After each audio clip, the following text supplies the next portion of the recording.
नमस्कार दोस्तों, ये आपके दृष्टि घटना चक्र का पार्ट 6 है। और जिन्होंने पिछला पार्ट्स नहीं देखा है वो जाके देख सकते हैं। मैंने एक प्लेलिस्ट बना दी है यूपी पीसीएस करंट अफेयर के नाम से। सो वहाँ पे जाके वो सारे पार्ट्स देख सकते हैं, प्लस यूपी का जो करंट अफेयर है वो भी देख सकते हैं। तो चलिए हम इस वीडियो को स्टार्ट करते हैं। अगर से आप डिस्ट्री की बुक से मिलाएंगे तो हमने जो पेज 80 तक था वहाँ ख़त्म कर दिया था। बाद में पेज 80-81 जो है वहाँ पे इंटरनेशनल इलेक्शंस के बारे में दिए गए हैं कि फ़िलीपींस का राष्ट्रपति कौन चुना गया, तो फ्रांस का कौन चुना गया। उतना इम्पॉर्टेंट नहीं होता है और आप बुक में से देख सकते हैं। और मैं कोशिश करूँगा कि जब ये पीडीएफ अपलोड करूँ तो उस पेज को पेस्ट कर दूँ ताकि वहाँ से आप देख लीजिए। और उसमें बहुत कुछ देखना नहीं होता, आपको बस ये देखना होगा कि किस देश में जो प्रधानमंत्री या फिर राष्ट्रपति चुना गया वो कौन है। सिर्फ नाम देखना है और कुछ नहीं देखना है। इसके बाद देखते हैं हम इंटरनेशनल डिज़ास्टर्स के बारे में कुछ। तो साइक्लोन आसानी जो है ये बे ऑफ बंगाल में डेवलप हुआ था और आंध्र प्रदेश के कोस्ट को हिट किया है। इसका नाम किसने रखा है? तो श्रीलंका ने नाम रखा है। इससे पहले साइक्लोन जवाद आया था और जिसका नाम सऊदी ने रखा था, और वो आंध्र प्रदेश, वेस्ट बंगाल और उड़ीसा को हिट किया था। नेक्स्ट आपका है ताल वॉल्केनो जो है वो एक्टिव हो गया है। ये वॉल्केनो कहाँ पे है? तो फिलीपींस में है, लुजोन आइलैंड में। ठीक है। इसके बाद देखिए साइक्लोन इमनाती, ये कहाँ पे आपका डेवलप हुआ? तो मेडागास्कर में। सिंपली आप मैच द कॉलम में क्वेश्चन आ सकता है कि साइक्लोन इमनाती कहाँ डेवलप हुआ, साइक्लोन आसानी कहाँ डेवलप हुआ। तो इसमें ज़्यादा कुछ समझने वाला नहीं है। नेक्स्ट आप देखिए वॉल्केनिक इरप्शन इन टोंगा। तो टोंगा में अंडर सी वॉल्केनिक इरप्शन हुआ और क्या नाम था इसका? हुंगा टोंगा हुंगा हापाई, हुंगा टोंगा हुंगा हापाई। इसके बाद एनवायरमेंटल इमरजेंसी लगाई गई थी कहाँ पे? पेरू में, due to oil leakage. Oil का लीक हुआ था, 6000 बैरल ऑयल जो था वो उसका रिसाव हुआ था। तो इसी वजह से एनवायरमेंटल इमरजेंसी कहाँ पर लगाई गई थी? पेरू में। नेक्स्ट आप देखिए माउंट सिमेरू वॉल्केनो, इसको द ग्रेट माउंटेन भी कहते हैं और ये कहाँ पे स्थित है? तो इंडोनेशिया, जावा में। टाइफून राय, ये कहाँ पे डेवलप हुआ? तो फिलीपींस में डेवलप हुआ। फिलीपींस में इसको सुपर टाइफून ओडेटी भी कहते हैं। ठीक है। नेक्स्ट आपका है माउंट एसो वॉल्केनो, ये एक्टिव हुआ कहाँ पे है? ये जापान में है। इसके बाद आपका माउंट मेरापी, ये कहाँ पे है? तो ये इंडोनेशिया में है। नेक्स्ट आपका है पाउलोफ, ग्रेट सिटकिन, सेमिसोपोचनॉय, ये सब वॉल्केनो के नाम है और ये कहाँ स्थित हैं? तो अलास्का में स्थित है। नाम याद रखिएगा। गुलाब साइक्लोन कहाँ पे आया? तो आंध्र प्रदेश में आया। और गुलाब साइक्लोन का नाम कौन रखा है? तो पाकिस्तान ने नाम रखा है। ठीक है। इसके बाद आप देखिए आईआईटी रोपर ने और एनडीएमए ने मिलकर नेचुरल डिजास्टर प्रेडिक्शन ऐप को डेवलप किया है। सिंपली आप याद रखिए कि एनडीएमए ने और आईआईटी रोपर ने नेचुरल डिजास्टर प्रेडिक्शन ऐप का डेवलपमेंट किया है। इसके बाद देखिए जो आपका सी ऑफ मरमरा है वहाँ पे सी स्नाउट का प्रकोप आया है। और सी स्नाउट होता क्या है? तो समुद्र में जो है वो एल्गी ओवरलोड हो जाता है, बहुत से एल्गी जो है वो पनपने लगते हैं, जिसकी वजह से जो ऑक्सीजन की मात्रा है वो समुद्र में कम हो जाती है। और सी ऑफ मरमरा की बात करें तो ये ब्लैक सी को एजियन सी से जोड़ता है और ये आपका कहाँ पे है? टर्की में है। अगर इसके बाद आप देखेंगे तो मैंने बजट और इकोनॉमिक सर्वे को पहले ही कवर कर दिया है। यहाँ पे उसको मैं कवर नहीं करूँगा। इसका वीडियो आप जाके देख सकते हैं, मेरे चैनल पे है। मैंने बजट को, इकोनॉमिक सर्वे को काफ़ी अच्छे से कवर किया, तो वहाँ से आप उसको पढ़ लीजिएगा। इसके बाद देखिए एग्रीकल्चर एंड अलाइड सेक्टर के बारे में बात करते हैं। तो लाइफ स्टॉक सेंसस जो है बहुत अच्छे से दिया नहीं है। तो अगर मुझे इसके कुछ नोट्स मिलेंगे तो उसको मैं अपने टेलीग्राम चैनल पर अपलोड कर दूंगा, आप वहाँ से जाकर उसको देख सकेंगे। जो बुक में life stock and poultry report दी गई है उसमें उतना खास इन्फॉर्मेशन नहीं है। आप बुक से देख लीजिएगा, अगर आपको लगे कुछ इंपॉर्टेंट है तो आप पढ़ लीजिएगा, बट मुझे कुछ इंपॉर्टेंट नहीं लगा इसलिए मैंने यहाँ पर उसको इंक्लूड नहीं किया है। नेक्स्ट आपका state of the world forest report, तो कौन पब्लिश करता है? FAO, food and agriculture organisation. इस रिपोर्ट के मुताबिक 1990 और 2020 के बीच में दुनिया ने 420 million hectare forest land loss किया। अगर से फॉरेस्ट कवर की बात करें तो 31% ऑफ अर्थ जोग्राफिकल एरिया जो है वो फॉरेस्ट से कवर है। इसके बाद आपका है innovation in India rural economy report, तो इसको कौन पब्लिश करता है? CII, confederation of Indian industry और ब्रेन एंड कंपनी के साथ। इस रिपोर्ट की बात करें तो उसमें बताया गया कि एग्रीकल्चर जो है वो ग्रामीण इकोनॉमी में, रूरल इकोनॉमी में डोमिनेट रोल प्ले करता है, जो कि 37% रूरल जीडीपी पे कंट्रीब्यूट करता है और 68% जॉब प्रोवाइड करता है। नेक्स्ट आप देखिए तो मिथिला बिहार के मखाना को GI टैग मिला है, सिंपली इतना याद करना है। इसके बाद आप देखिए कृषि उड़ान 2.0 है, तो इससे पहले कृषि उड़ान 1.0 था, तो ये उसका दूसरा संस्करण है 2.0। इसको कौन लॉन्च करता है? Ministry of civil aviation. इसका मेनली फोकस कहाँ होता है? तो नॉर्थ ईस्ट रीजन पे, हिली रीजन पे या फिर ट्राइबल रीजन पे। बेसिकली ये है ना कि जो फार्मर है उनके प्रोड्यूस का, उनके एग्रीकल्चर प्रोडक्ट का रियल वैल्यू रियलाइजेशन करवाना। यहाँ देखिए वैल्यू रियलाइजेशन। इसके बाद हम इंडस्ट्री सेक्टर की बात करते हैं। तो कुछ इंडेक्स है इंपॉर्टेंट, उसको देख लीजिए। पहला है आपका एक्सपोर्ट प्रिपेयर्डनेस इंडेक्स 2021। इसको कौन पब्लिश करता है? तो नीति आयोग। ये रैंकिंग जो है वो टोटल 4 कैटेगरी में देते हैं और 4 पिलर है इनका। कौन कौन सा पिलर जिसके बेस पे रैंकिंग देते हैं? तो policy, business ecosystem, export ecosystem और एक्सपोर्ट परफॉर्मेंस। आपके 4 कैटेगरी कौन कौन से हैं? तो पहला आपका हो गया जो कोस्टल स्टेट है उनका, दूसरा आपका हो गया यूटी हो गया या फिर अदर स्टेट्स हो गया, इसके बाद आपका हो गया लैंडलॉक्ड स्टेट हो गया, और लास्ट आपका हो गया हिमालयन रीजन का जो स्टेट है वो हो गया। इन 4 कैटेगरी में ये रैंक देते हैं। तो रैंकिंग की बात करें तो ओवरऑल टॉप किसने किया है? गुजरात ने। सेकंड किसका है? तो महाराष्ट्र का है। और यूपी की बात करें तो यूपी की जो रैंकिंग है वो 6वीं है। यूपी की रैंकिंग आप याद कर लीजिएगा, यूपी रैंक यहाँ पे लिख लीजिए आप कहीं, यूपी रैंक। तो यूपी की रैंक जो है वो 6th है, ठीक है। नेक्स्ट आपका है कि इंडिया जो है 5वां मोस्ट वैल्यूएबल शेयर मार्केट बन गया है in terms of market capitalisation. और बाकी रैंकों की बात करें तो यूएस पहले नंबर पे है, चाइना दूसरे नंबर पे है, जापान तीसरे पे है, हांगकांग चौथे पे और आपका 5th जो है वो इंडिया है। इसके बाद देखिए कि हैदराबाद तेलंगाना में पहला इंडस्ट्रियल पार्क वुमेन एंटरप्रेन्योर के लिए खोला गया है, बनाया गया है बेसिकली। क्रूड स्टील प्रोडक्शन की कुछ रैंकिंग की बात करते हैं तो टॉप पे कौन है? चाइना है। सेकंड पे कौन है? इंडिया है। इसके बाद आपका लीड्स रिपोर्ट है। लीड्स मतलब logistic ease across different state report 2021। नाम से ही पता चल रहा है कि लॉजिस्टिक्स से रिलेटेड है। इस रिपोर्ट को मिनिस्ट्री ऑफ कॉमर्स और इंडस्ट्री द्वारा पब्लिश किया जाता है। पहली बार 2018 में पब्लिश किया गया था। रैंकिंग की बात करें तो गुजरात पहले नंबर पे है, हरियाणा दूसरे पे है और पंजाब आपका तीसरे पे है। तो टॉप 3 स्टेट आपके ये हो गए। जम्मू एंड कश्मीर जो है वो नॉर्थ ईस्ट और हिमालयन रीजन पे टॉप में है और दिल्ली जो है वो यूटी में टॉप पे है, ठीक है। नेक्स्ट आपका है पीएम मित्र पार्क। तो इसका फुल फॉर्म क्या है? Mega integrated textile reason and April. Basically याद रखिएगा पीएम मित्र पार्क की बात करेगा तो ये टेक्सटाइल की बात कर रहा है। इसकी अनाउंसमेंट बजट में हुई थी और 7 मित्र पार्क को सेटअप करना है। इसके लिए 4,445 करोड़ रुपया आवंटन किया गया है जो कि 2021-22 से लेकर 2027-28 के बीच में खर्च किया जाएगा। नेक्स्ट आपका है कि पावर फाइनेंस कॉर्पोरेशन लिमिटेड को महारत्न कंपनी का दर्जा मिल गया है। इसके साथ ही टोटल 11 महारत्न कंपनी हो गए आपके, भेल, BPCL, coal India limited, GAIL, IOCL, NTPC, ONGC, SAIL, power grid corporation, HPCL और पीएफसी। और नवरत्न की बात करें तो नवरत्न कितनी है? टोटल 13 हैं। नेक्स्ट आप देखिए India tourism statistics at a glance report 2021। इसको मिनिस्ट्री ऑफ टूरिज्म द्वारा पब्लिश किया जाता है। इसमें रिपोर्ट में बताया गया है कि 2020 में कितने टूरिस्ट इंडिया विजिट किए, तो 2.74 मिलियन टूरिस्ट। मैक्सिमम टूरिस्ट आपके बांग्लादेश से आए और उसके बाद दूसरा नंबर है यूएसए का। डोमेस्टिक टूरिज्म में तमिलनाडु सबसे आगे 23%, उसके बाद सेकंड नंबर पे है यूपी आपका। और इंटरनेशनल टूरिस्ट कहाँ सबसे ज़्यादा आए? तो सबसे ज़्यादा महाराष्ट्र में आए, उसके बाद तमिलनाडु में और थर्ड नंबर पे आपके यूपी में। नेक्स्ट आपका देखिए मणिपुर के सिराराखोंग चिली और तामेंगलोंग ऑरेंज को जीआई टैग मिल गया है। और सिराराखोंग चिली को मणिपुर में हैथी भी कहा जाता है। तो सिंपली याद रखिए कि सिराराखोंग चिली और तामेंगलोंग ऑरेंज को जीआई टैग मिला और एक ही स्टेट से रिलेटेड है तो मणिपुर से।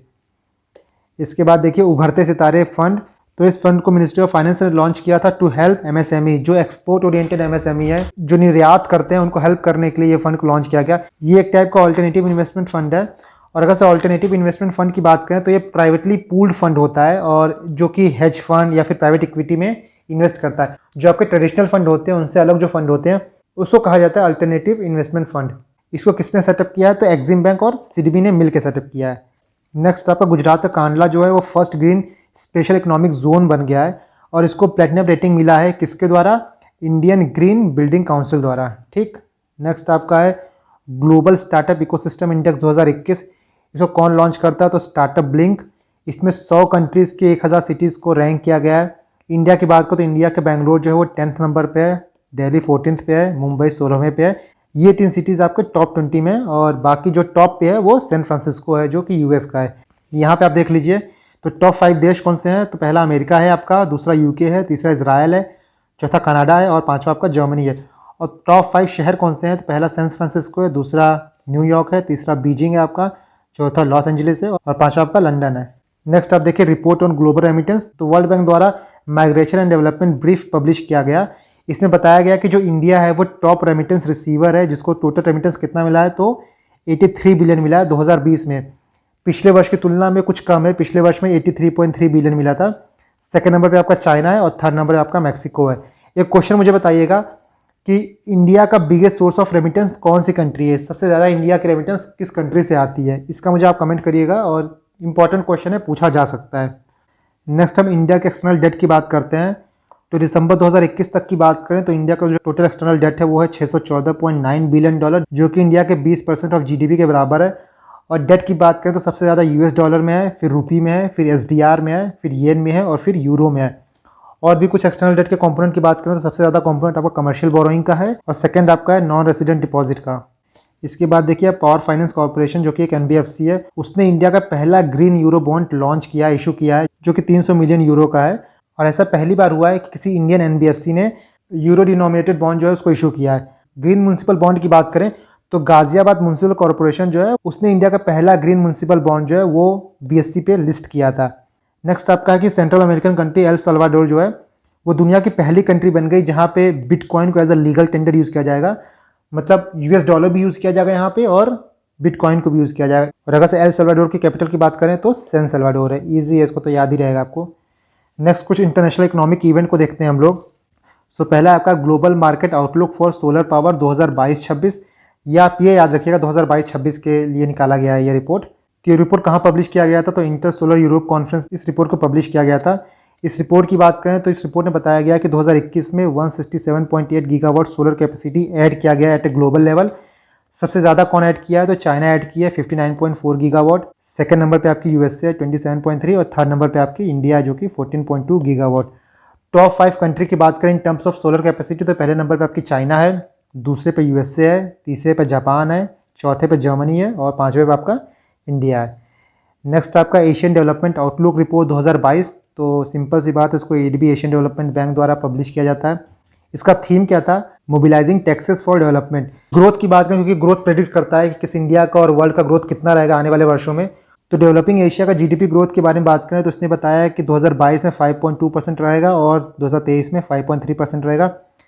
इंडिया की जीडीपी की ग्रोथ के बारे में है कि 8.9% रहेगा 2021 में, 2022 में ये 7.5% रहेगा और 2023 में ये 8% रहेगा।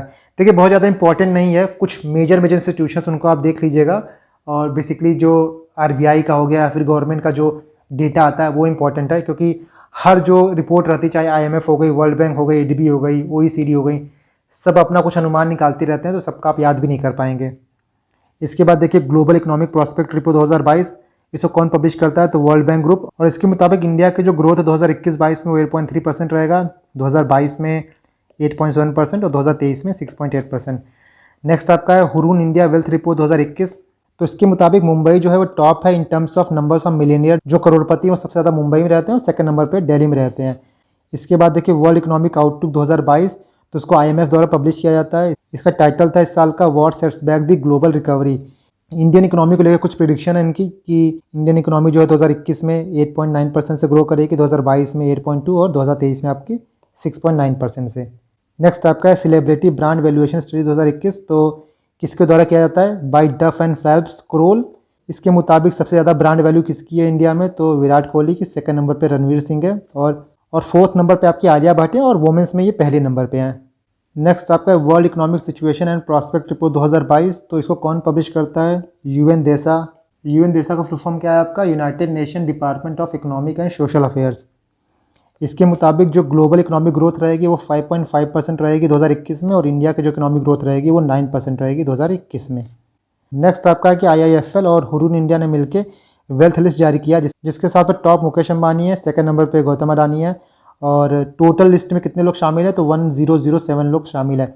देखिए ये क्वेश्चन मुझे लगता है ना कि आने के चांसेस थोड़े कम होते हैं, क्योंकि ये रैंकिंग बदलती रहती है। तो अगर से आएगा भी ना तो स्पेसिफिकली ये डेट दे के आएगा कि 2021 में, या फिर मतलब जो रिपोर्ट आती है उसका नाम दे के आएगा, क्योंकि जब तक आपके एग्जाम हो गए, जब तक रिजल्ट आएंगे तब तक तो पता नहीं। जैसे जब ये लिस्ट थी तो उस टाइम मुकेश अंबानी आगे थे, फिर अब गौतम अडानी आगे हो जाते हैं, सो चेंज होता रहता है।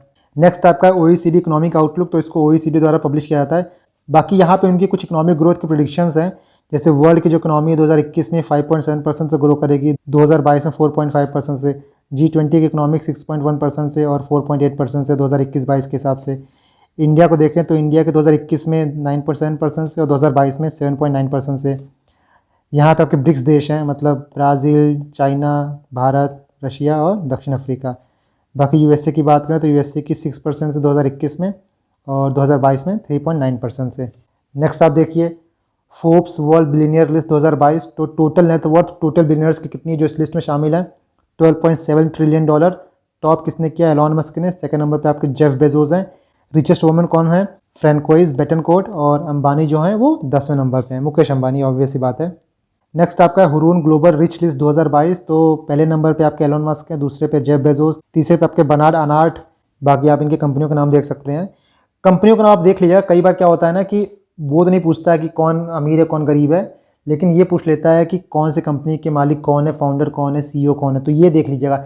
एटलीस्ट जो टॉप 10 कंपनियां हैं उनके जो फाउंडर वो देख लीजिएगा, और प्लस जो टॉप 10 रिचेस्ट हैं वो किस कंपनी के फाउंडर हैं, किस कंपनी के चेयरपर्सन है, वो देख लीजिएगा। इसके बाद देखिए नेक्स्ट आपका Hurun global Gazelle index. Gazelle मतलब वो आपकी स्टार्टअप कंपनियां हो गई ना, जो कि जिनका जो वैल्यूएशन है वो $500 मिलियन है, और ऐसा माना जाता है कि यूनिकॉर्न बहुत जल्दी बन सकती हैं। तो ये जो है इसी इंडेक्स में यही बताया जाता है कि किस कंट्री में कितनी गजेल हैं।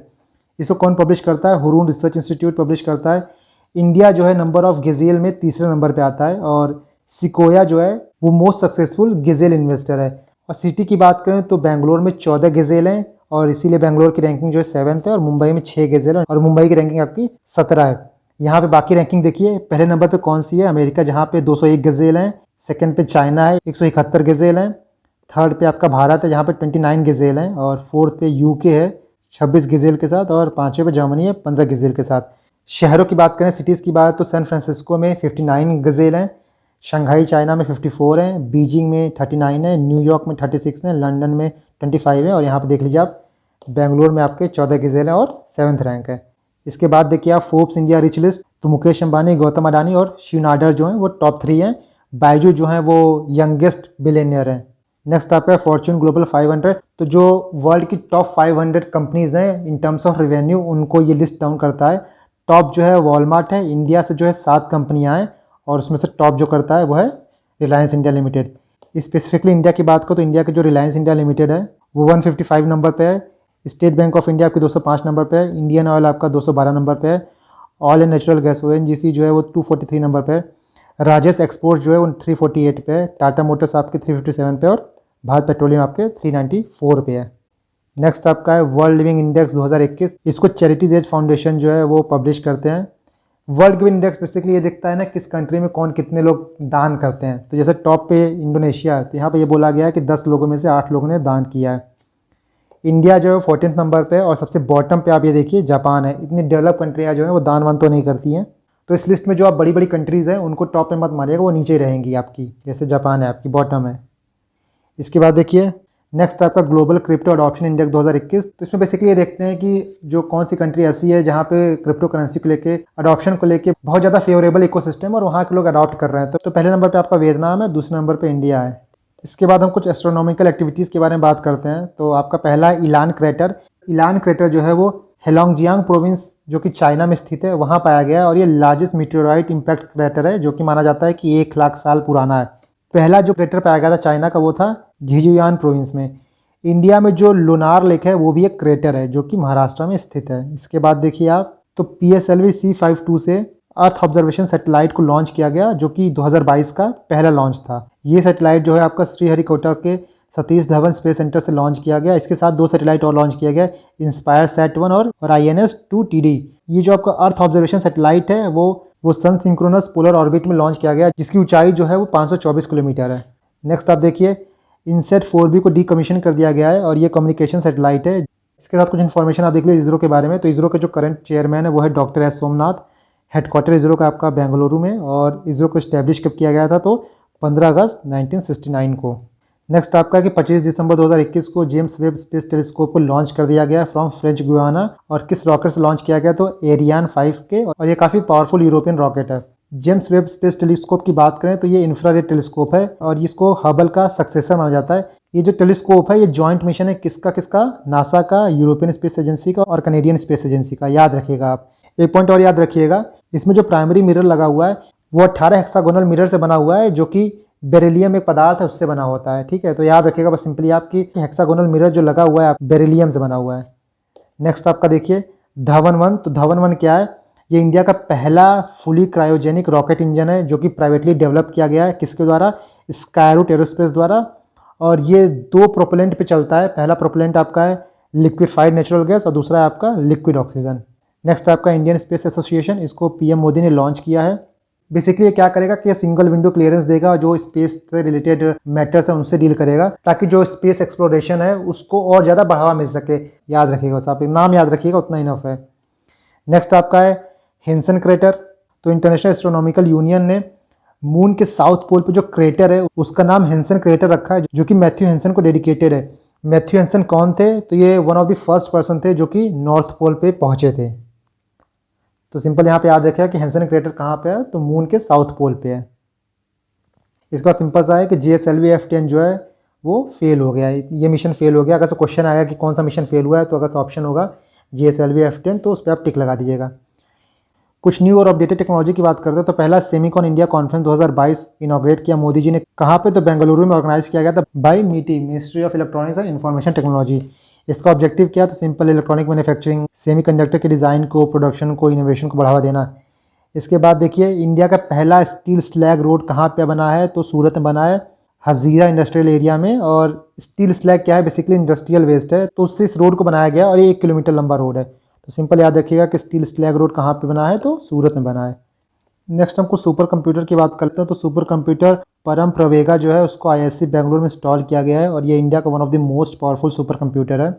इस कंप्यूटर को under national super computing mission द्वारा बनाया गया है, और इसकी कैपेसिटी कितनी है? तो 3.3 पेटाफ्लॉप। और सुपर कंप्यूटर की बात करें तो परम गंगा सुपर कंप्यूटर को भी IIT रुड़की में इंस्टॉल किया गया, और इसकी कैपेसिटी कितनी है? तो 1.66 पेटाफ्लॉप। कुछ और इंडिया के सुपर कंप्यूटर को देखिए तो परम शिवाय कहाँ पे स्थित है? IIT BHU में। परम शक्ति आपका IIT खड़गपुर में। परम ब्रह्मा आपका IISCR पुणे में। परम युक्ति आपका जवाहरलाल नेहरू उन्नत वैज्ञानिक अनुसंधान केंद्र बेंगलुरु में।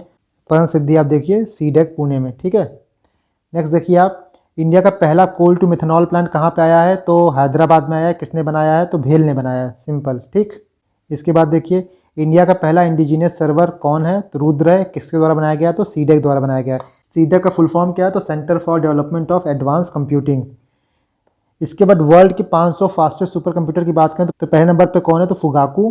परम सिद्धि जो इंडिया का 102 नंबर पे है। प्रत्युष जो है 121 नंबर पे, और मिहिर जो है 228 नंबर पे है। यहाँ पे आप देखिए फुगाकू जापान का आपका 442 पेटाफ्लॉप इसकी कैपेसिटी है। सबमिट जो है वो अमेरिका का है, IBM के द्वारा बनाया गया है। सिएरा जो है IBM के द्वारा बनाया गया है। बाकी आप यहाँ देख लीजिए। टॉप 3 आप याद कर लीजिए, टॉप 3 क्या टॉप 2 भी याद कर लीजिए तो आपका काम बन जाएगा। नेक्स्ट आपका है digital quality of life index. तो इसको ब्रिटिश साइबर सिक्योरिटी कंपनी द्वारा पब्लिश किया जाता है, जिसका नाम है सर्फशार्क।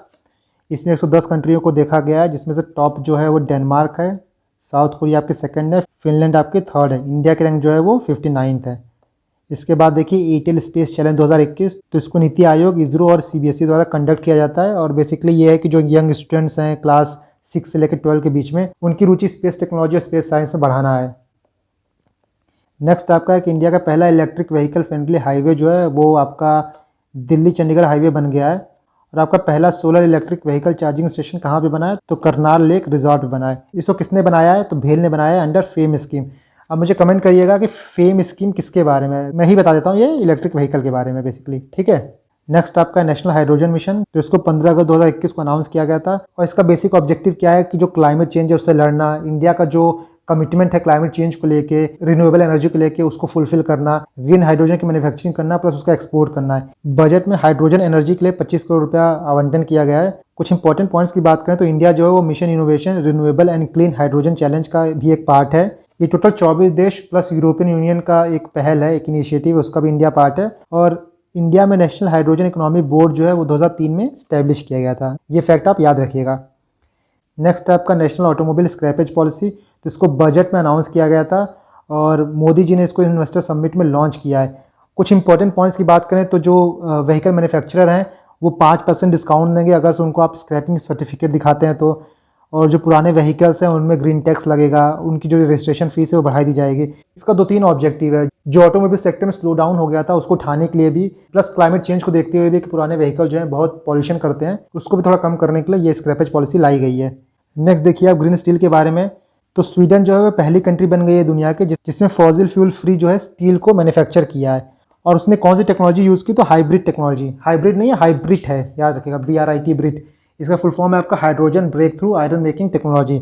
इसकी पहली डिलीवरी किसको मिली है? तो जो ट्रक मैन्युफैक्चरर वॉल्वो कंपनी है उसको मिली है, और ये ट्रायल रन पे किया गया है। अभी पूरी तरीके से ग्रीन स्टील बनाया नहीं गया है, सिर्फ एक ट्रायल दिया गया है। 2026 से फुल स्केल प्रोडक्शन स्टार्ट होगा। नेक्स्ट आपका है ग्लोबल साइबर सिक्योरिटी इंडेक्स 2022। तो इसको ITU पब्लिश करता है। ITU मतलब इंटरनेशनल टेलीकम्युनिकेशन यूनियन। इसका 4th एडिशन है। इसमें total 193 member countries plus Palestine को इंक्लूड किया गया है। टॉप जो है वो USA ने किया है, इंडिया जो है 10th नंबर पे है, और बॉटम में आपके माइक्रोनेशिया है, वेटिकन सिटी और यमन है। इसकी रैंकिंग जो है वो टोटल 4 पिलर पे है। पहला आपका लीगल मेजर, दूसरा आपका टेक्निकल मेजर, तीसरा आपका ऑर्गेनाइजेशनल मेजर, चौथा आपका है कैपेसिटी डेवलपमेंट मेजर और पांचवा आपका है कोऑपरेशन मेजर।